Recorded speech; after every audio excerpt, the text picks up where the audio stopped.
Bom, senhores, então,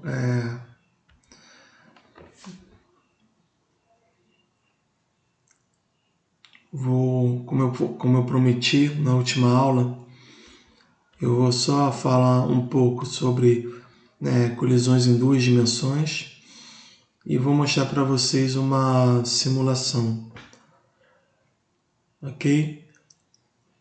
E a gente entra em outro assunto na próxima aula.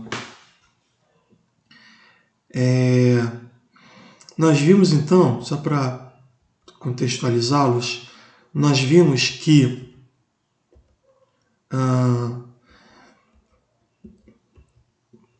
colisões ocorrem sempre que dois corpos interagem e, obviamente, dois corpos dentro de um sistema, né? Nesse caso, a gente está considerando o sistema corpo A e corpo B, por exemplo, nessa figura que vocês podem ver.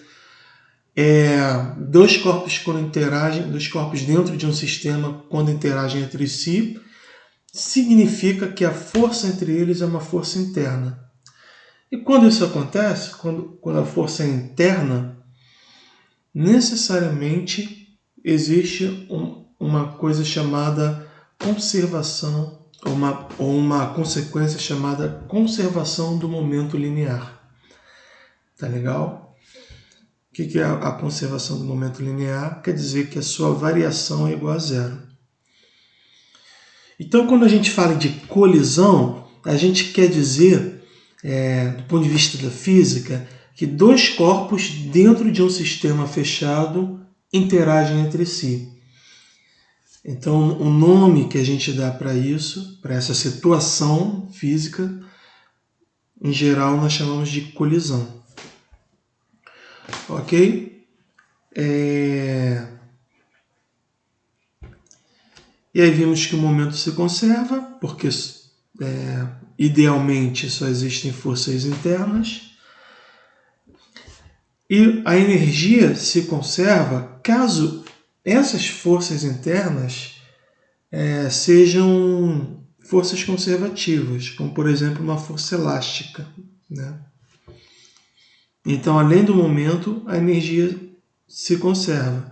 E aí nós chamamos essa colisão de colisão elástica. E aí vimos aqui, né, algumas situações, alguns casos especiais, né, onde, por exemplo, quando a massa é igual e o alvo é estacionário, então eles simplesmente trocam de velocidade. Então vamos mostrar aqui na simulação. Só um minuto. Deixa o computador responder aqui. Simulação. Então, vamos no caso simples, em uma dimensão aqui. Você tem o corpo 1 e o corpo 2. Em princípio eles têm massas diferentes, mas vamos deixar as massas iguais. Certo? Vou afastar um pouquinho para dar tempo de vocês verem. Deixa para cá. E a velocidade vamos deixar para cá, então. Deixar a velocidade perto de 1, mas isso também não é importante, não. E esse aqui, o segundo corpo, com a velocidade perto de 0. Então, essa é a primeira situação lá que acabamos de verificar. Então, o momento 1,5, porque é a massa vezes a velocidade. O momento dessa é 0, porque a velocidade dela é 0.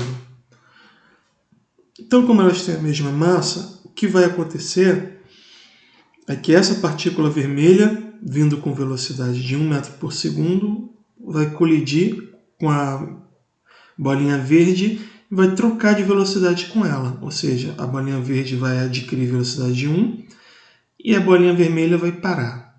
Vamos ver?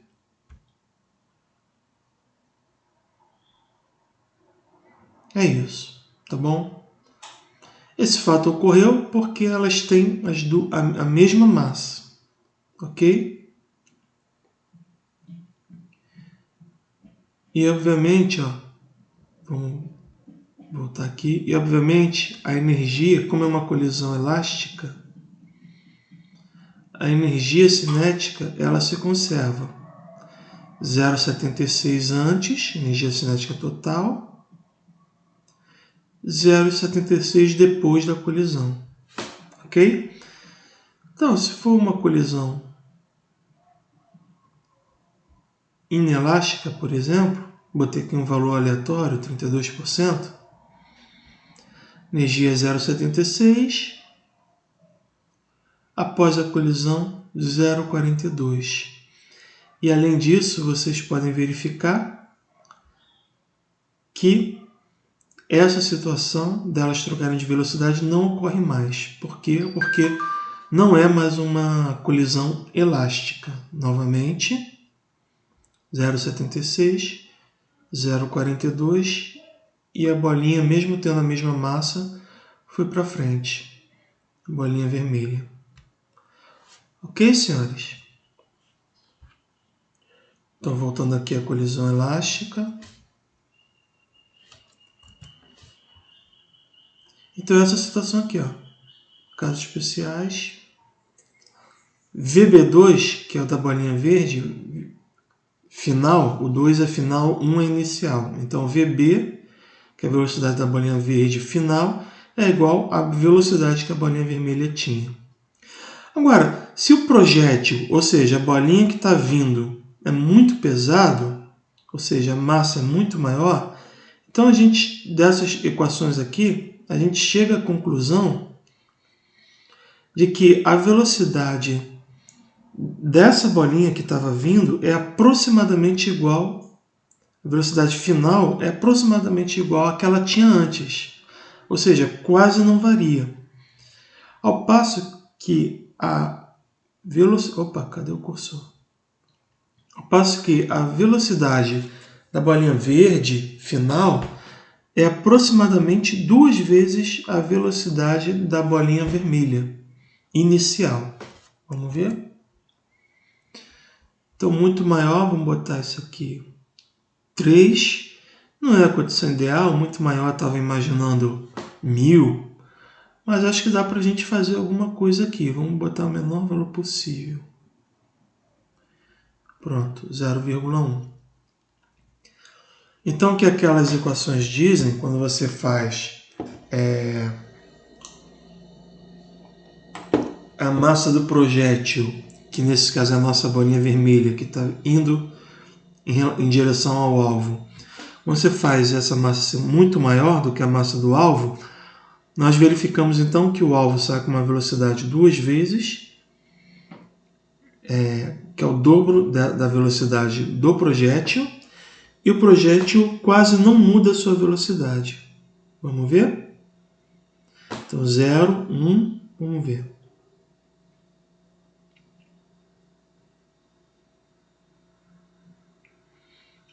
Então, como eu falei, ó, vocês viram? De 1 foi para 0,94. Por que não ficou perto? Ficou perto de 1, na verdade, né? 0,94 para 1 é 0,06, né? Que diminuiu.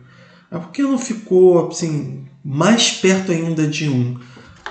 Porque a massa ela é maior do que a massa M2, mas ela não é absurdamente maior, como, por exemplo, seria se ela tivesse massa igual a 1000 quilos, por exemplo.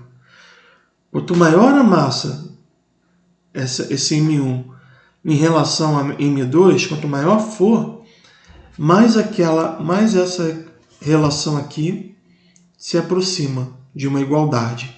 Isso aqui é tá vendo? Aproximado. Quanto maior for MA em relação a MB, massa vermelha em relação à massa verde, mais perto de uma igualdade isso fica. Então aqui era 1,01, foi para 0,94, e a verde, que era 0, foi para 1,95, que é aproximadamente 2, né? Ou seja, 2 vezes a massa da bolinha vermelha. Ok? Na colisão elástica. E se o alvo for pesado? Aí vocês já sabem o que podem esperar, né? a bolinha 2 vai bater e vai voltar, aproximadamente. A bolinha 1, que é a vermelha, vai bater e vai voltar, ou seja, a velocidade final dela vai ser menos a que ela tinha antes da colisão. E a bolinha verde? A velocidade dela vai ser aproximadamente esse valor aqui. Mas como MA é muito menor do que MB, esse numerador aqui é muito menor do que o denominador, então o fato é que ela vai ficar com velocidade aproximadamente zero. Vai ganhar um pouquinho de velocidade, porque a gente sabe que aqui na simulação essa relação não MA não é tão menor do que B assim, mas dá para ter uma boa ideia do que acontece. Então eu vou trocar o MB por 3 e o MA vai ficar com 0,01, que é o menor valor possível que a gente pode colocar aqui.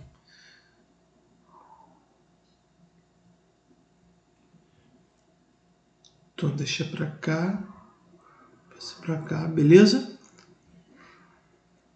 Então a gente espera que a bolinha vermelha bata e volte com velocidade menos 1,01. Não vai ser exatamente isso, mas vai ser perto disso. Esse aqui a bolinha 2 vai ficar aproximadamente parada. Não vai ser exatamente isso, mas ela vai ficar com a velocidade bem próxima de zero. É o que a gente espera. Vamos ver?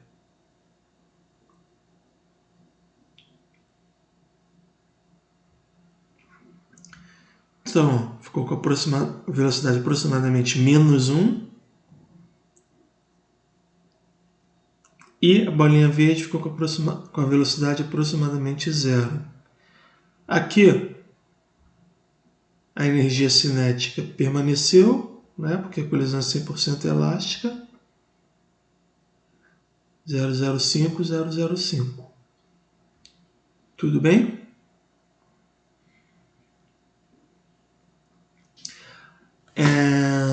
Vamos ver.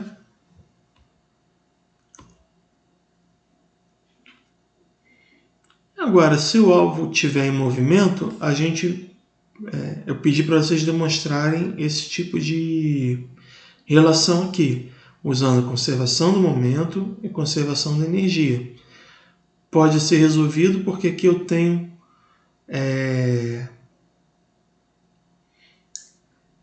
eu tenho 4 variáveis, né? VA1, VB1, VA2, VB2. Porém, caso eu conheça as condições iniciais, por exemplo, a velocidade de A inicial e a velocidade de B inicial, eu passo a ter 2 variáveis. Como eu tenho 2 equações, eu consigo resolver. Tá legal?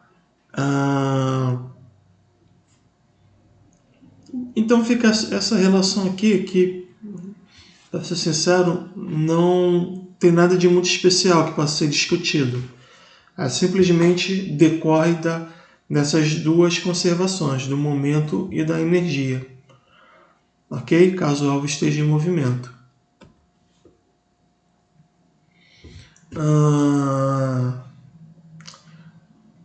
Bom, colisões inelásticas, a gente viu então que a energia não se conserva e que, como eu mostrei para vocês, a energia final ela é menor do que a inicial. Mas, mestre, vai ter alguma situação em que a energia cinética final vai ser maior do que a inicial? Vocês acham que pode haver uma situação desse tipo?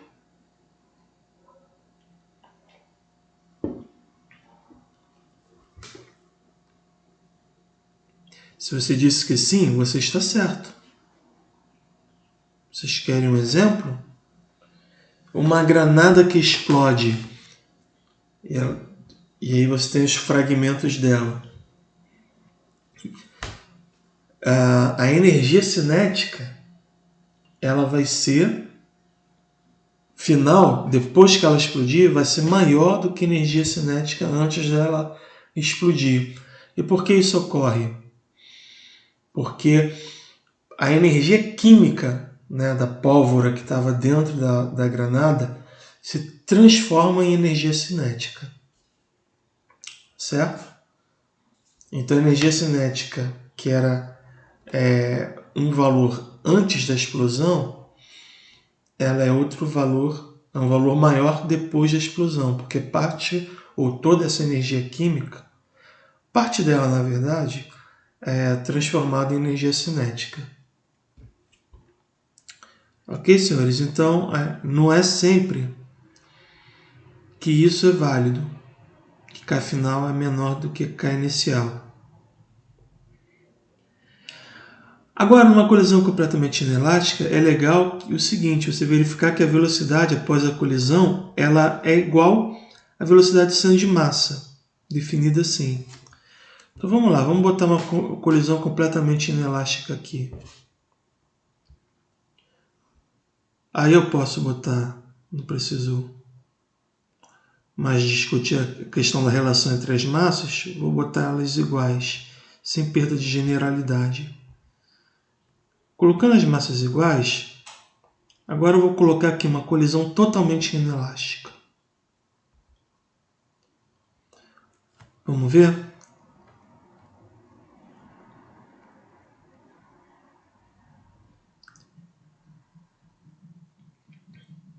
Então vamos ver a velocidade, como é que ela se comporta. Obviamente a energia vai diminuir, tá certo? Agora vocês verifiquem, a energia vai diminuir, verifiquem a velocidade final que vai ser igual, né, das duas. 0,50 para cada um. E esses dois corpos juntos, então, eles podem ser pensados no mesmo corpo com massa igual a 3, se movendo com velocidade 0,50. Isso é uma conclusão que a gente pode chegar, certo? Tudo bem? Agora,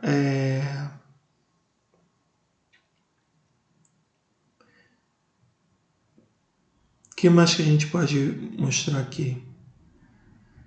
A gente pode ver o centro de massa.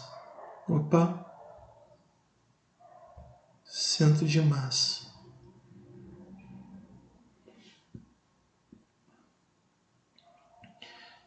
Olha, esse ponto aqui, nós vamos já em algumas aulas, na próxima aula,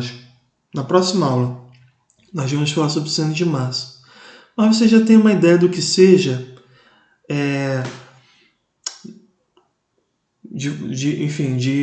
da formação anterior de vocês. Com certeza vocês já devem ter ouvido falar em centro de massa.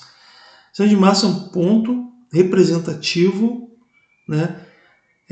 Ponto, vamos colocar assim, teórico, né? Ponto imaginário, que representa toda a massa de um conjunto de partículas.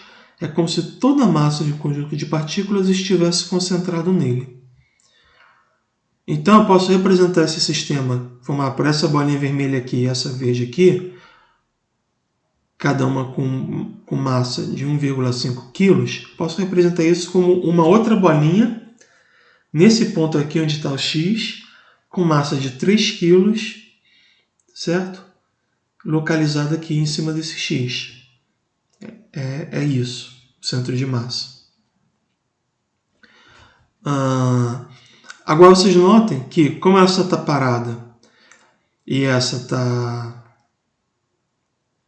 vindo com velocidade de 1 metro por segundo, o que vai acontecer com esse xzinho? Ele vai andando para cá. Vocês concordam? Agora, com que velocidade ele vai andando para cá? Prestem atenção nesse xzinho e vê se a velocidade dele muda antes e depois da colisão, ou se ela permanece constante. Vamos ver?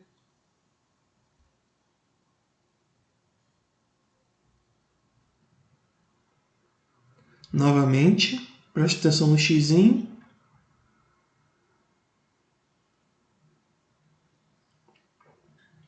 Ok?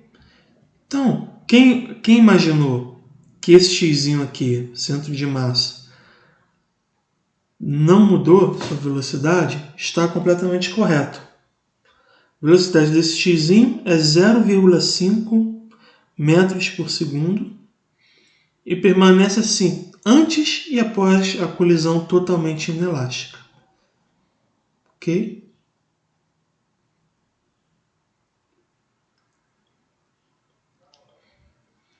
Aí você vê uma coisa.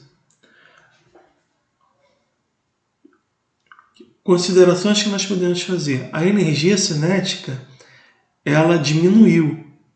Nesse caso, ó, energia cinética 0,76, 0,38. Diminuiu.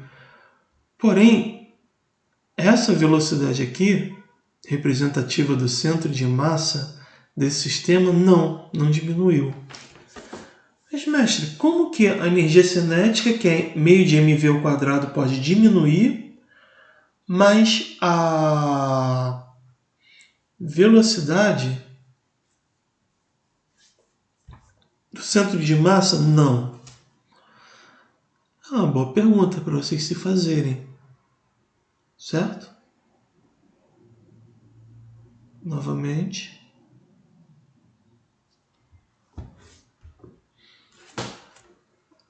Ok. Aqui a gente vê mais dados.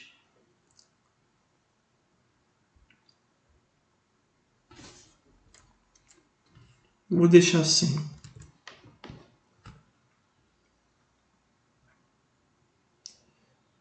Então, a velocidade do centro de massa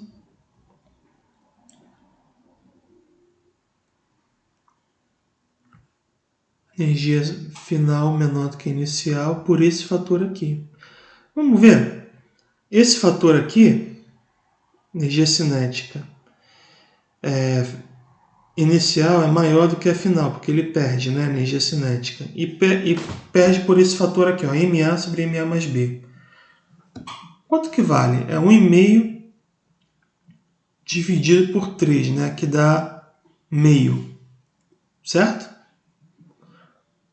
1,5 dividido por 3 dá meio.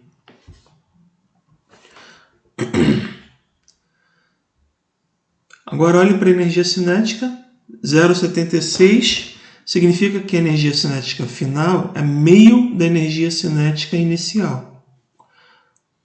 Então, qual é a metade de 0,76? 0,38. Tá aí. Ok? Tudo certinho.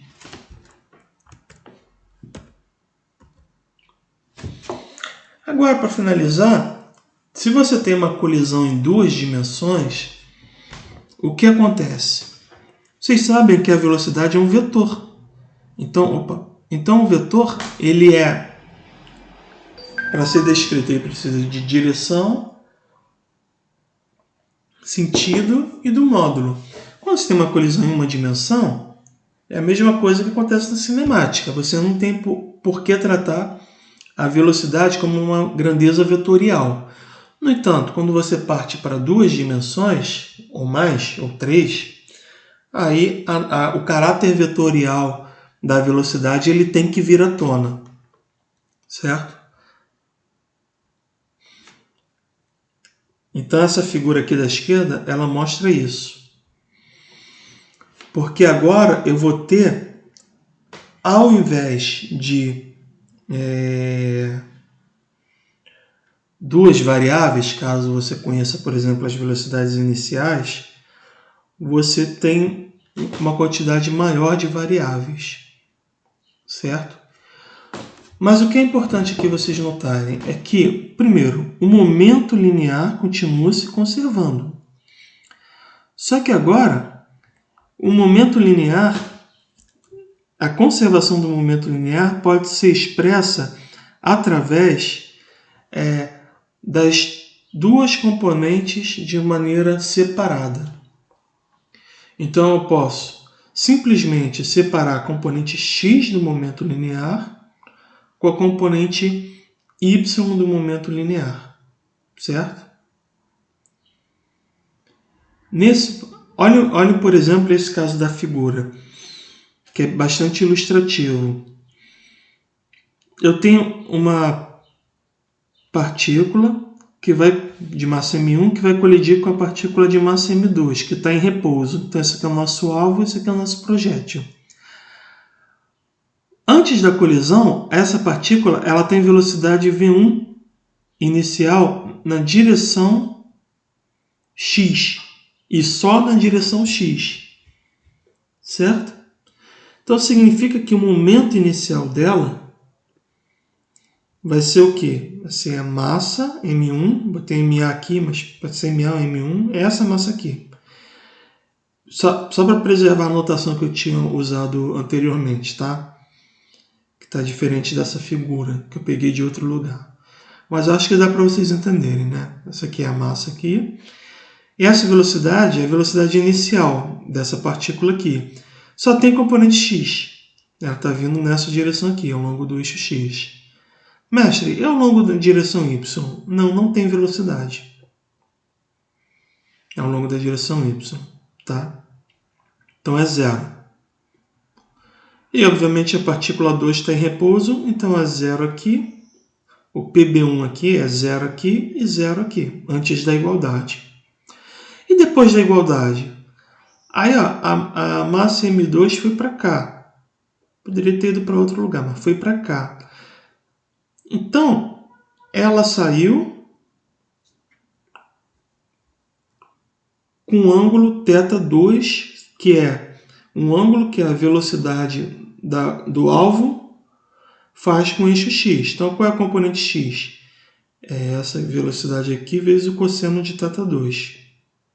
Tá legal? Isso aqui. E essa aqui sai com componente x da velocidade θ1, cosseno de θ1, vezes a velocidade final. E a componente y? Pela figura, vocês podem ver que a componente y, após a colisão, do momento linear total, vai ser menos M1V1 seno de θ1, Por que menos? Porque ela saiu para cá, ó, na direção oposta ao do eixo y positivo. E a partícula 2, que era o alvo, saiu para cima, então com um componente positivo. Tá certo? E além disso, numa colisão elástica, a energia cinética se conserva. Então, o que nós teríamos de variáveis aqui? Nós teríamos de variáveis. Caso a gente conhecesse, por exemplo, a velocidade, a massa dos dois projéteis, a massa e a velocidade, a massa do projétil e do alvo, e a velocidade com que o projétil vem, então a gente saberia MA, VA1 e MB. Então ficaria de incógnita VA2, cosseno de θ1, ou θ1 somente, VB2, θ2, certo? 1, 2, 3, 4. Porém, em duas dimensões, a gente ganha uma equação a mais. Se no caso escalar a gente tinha uma equação para o momento linear e uma para a energia cinética, agora nós temos duas equações para o momento linear e uma para a cinética, porque é um escalar, não pode ter componentes. Então, nesse caso aqui, ó, o que acontece na prática? Como eu tenho 3 equações e 4 incógnitas, eu não posso resolver. Eu não posso resolver para todo... simplesmente conhecendo a situação inicial. Eu não posso dizer para onde essa bolinha foi. Certo? Para isso, eu preciso saber para onde uma das bolinhas foi. Pelo menos uma dessas variáveis eu tenho que saber. Seja o módulo da velocidade, seja o ângulo, um dos ângulos. Uma dessas 4 variáveis eu preciso saber para resolver. Caso eu não conheça, eu não posso dizer nada sobre a colisão. Tá legal? Então, essa é uma colisão em 2 dimensões. Então, antes de eu passar esse exercício para vocês, vamos ver aqui na prática, na nossa simulaçãozinha. Então, vamos resetar aqui. Vamos deixar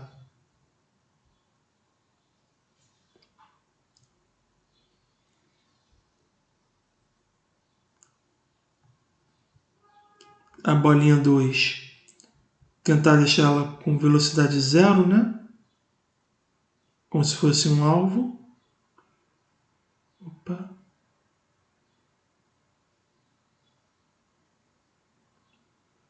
Eu acho que... Deixa eu ver se dá para digitar aqui direto. Dá para digitar direto.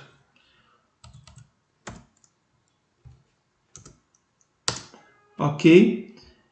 E a bolinha 2 e a bolinha 1, que é o projétil, vai vir com velocidade 1 e 0. Pronto. Ok? Então notem que aqui, agora eu tenho que colocar as duas componentes, x e y. Pergunta, o que vocês acham que vai acontecer?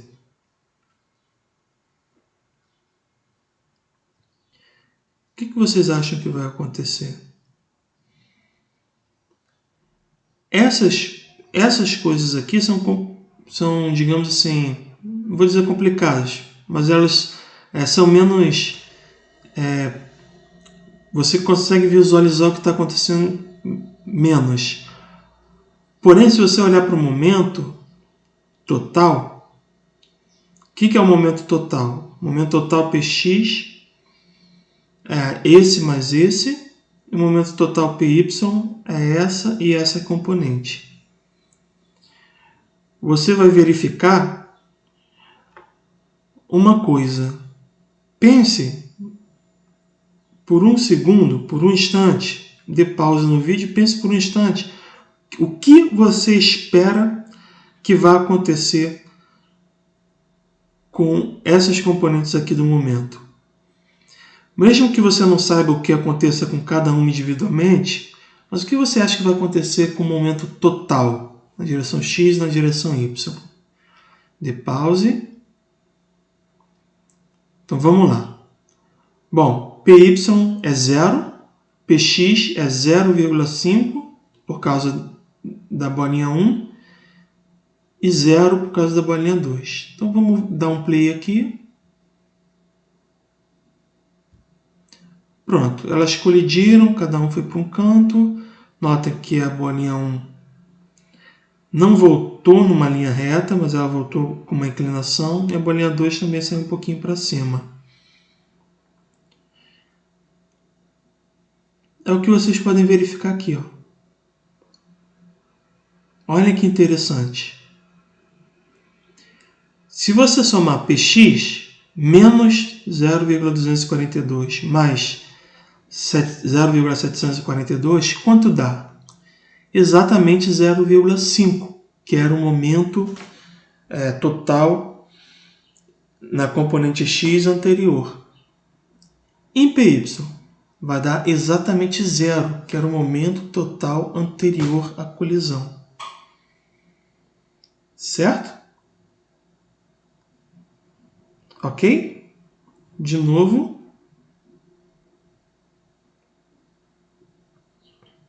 Aqui ele não voltou. Por quê? Porque ele não voltou.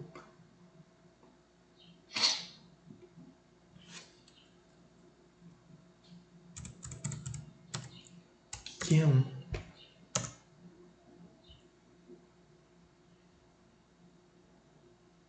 De novo. Ok? Mestre, mas se as massas forem iguais, se eu mudar as massas, botar elas iguais, opa, agora o momento inicial muda, porque a massa aumentou. Porém,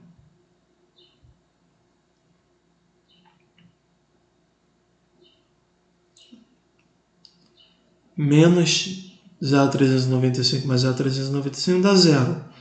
E aqui, 1,387 mais 113 dá 1,5. Ok? Agora, deixa eu deixar mais distante aqui. Agora,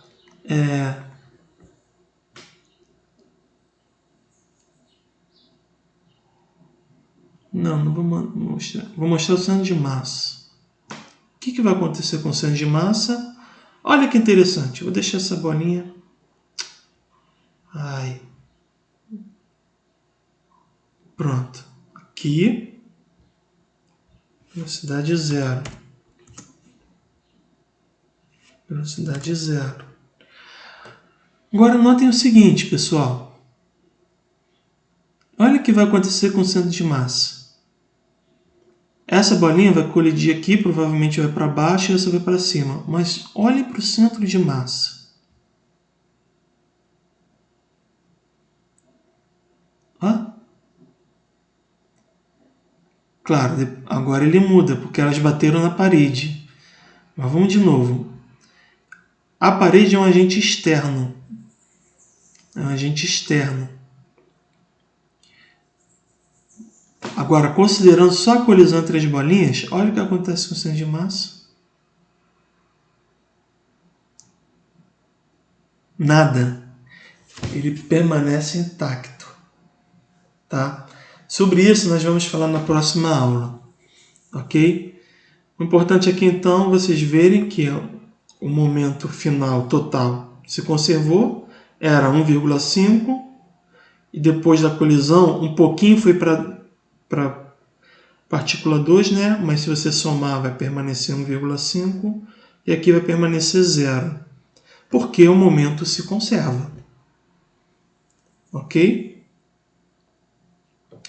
Muito bom, pessoal. Por hoje é só então. Um abraço e até a próxima. Tchau, tchau.